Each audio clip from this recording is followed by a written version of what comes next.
माई के भावे लाल चुनरी।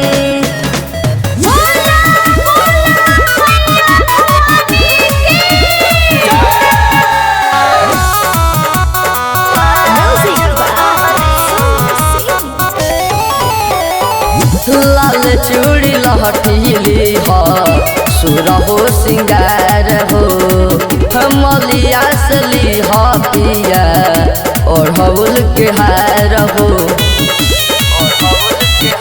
सुनी ना लाल चूड़ी लहठीली हो सुरहो सिंगार हो मलिया से ली हो पिया ओढ़ौल के हार हो।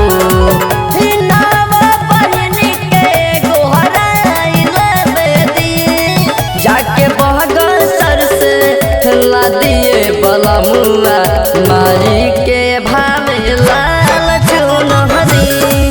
जाके बहगसर से ला दिए बलमुआ माई के भावे लाल चुनरी।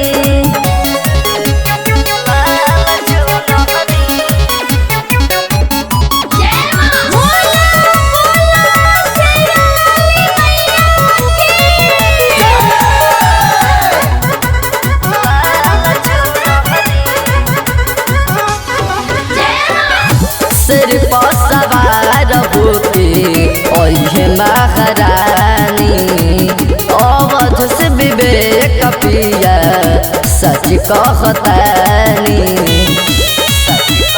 मान देना सिर पर सवार होके ओहे महारानी अवध से विवेक पिया सच कहतानी।